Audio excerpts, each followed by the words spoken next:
সম্মিলিত সনাতনী জাগরণ জোটের মুখপাত্র চিন্ময় কৃষ্ণদাস গ্রেপ্তার।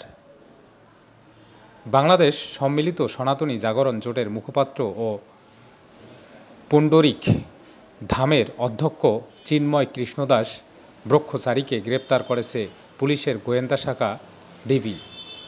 তাকে গ্রেপ্তার করার কথা নিশ্চিত করেছেন ঢাকা মহানগর পুলিশের গোয়েন্দা শাখার অতিরিক্ত পুলিশ কমিশনার রেজাউল করিম মল্লিক। রেজাউল করিম বলেন, পুলিশের একটি অনুরোধের পরিপ্রেক্ষিতে তাকে ডিবি গ্রেপ্তার করেছে। যারা আবেদন করেছে তাদের কাছে তাকে হস্তান্তর করা হবে। সম্মিলিত সনাতনী জাগরণ জোটের কেন্দ্রীয় প্রতিনিধি প্রসেনজিৎ কুমার হালদার বলেন, আজ সোমবার বিকেলে ঢাকার শাহজালাল আন্তর্জাতিক বিমানবন্দর থেকে চিন্ময় কৃষ্ণ দাসকে নিয়ে যায় ডিবি। তার ঢাকা থেকে বিমানে চট্টগ্রাম যাওয়ার কথা ছিল। বাংলাদেশ সনাতন জাগরণ মঞ্চ গত 25 অক্টোবর চট্টগ্রামে সমাবেশ করে। চিন্ময় কৃষ্ণ দাস এই মঞ্চেরও মুখপাত্র। ওই সমাবেশের পরপরই চিন্ময় কৃষ্ণ দাসের বিরুদ্ধে জাতীয় পতাকা অবমাননার অভিযোগে এনে চট্টগ্রামে একটি রাষ্ট্রদ্রোহের মামলা করেন বিএনপি নেতা ফিরোজ খান।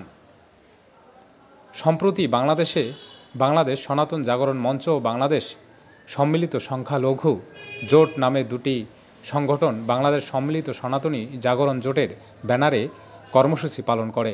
নতুন এই জোটের মুখপাত্র করা হয় চিন্ময় কৃষ্ণ দাসকে।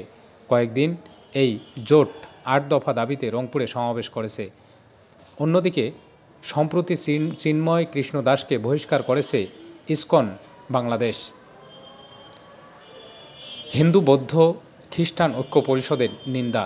চিন্ময় কৃষ্ণ দাস ব্রহ্মচারীকে গ্রেপ্তারের তীব্র নিন্দা ও প্রতিবাদ জানিয়েছে বাংলাদেশ হিন্দু বৌদ্ধ খ্রিস্টান ঐক্য পরিষদের সভাপতি উষাতন তালুকদার, নিমচন্দ্র ভৌমিক ও নির্মল রোজারিও এবং ভারপ্রাপ্ত সাধারণ সম্পাদক মনীন্দ্র কুমার নাথ। সংবাদ মাধ্যমে পাঠানো বিজ্ঞপ্তিতে তারা বলেন, এ গ্রেপ্তারের ফলে মত প্রকাশের স্বাধীনতা ও মানবাধিকার প্রশ্নে বাংলাদেশের আন্তর্জাতিক ভাবমূর্তি ক্ষুণ্ণ হওয়ার আশঙ্কা রয়েছে। তারা অনতিবিলম্বে চিন্ময় কৃষ্ণ দাস ব্রহ্মচারীকে মুক্তি দেওয়ার দাবি জানান।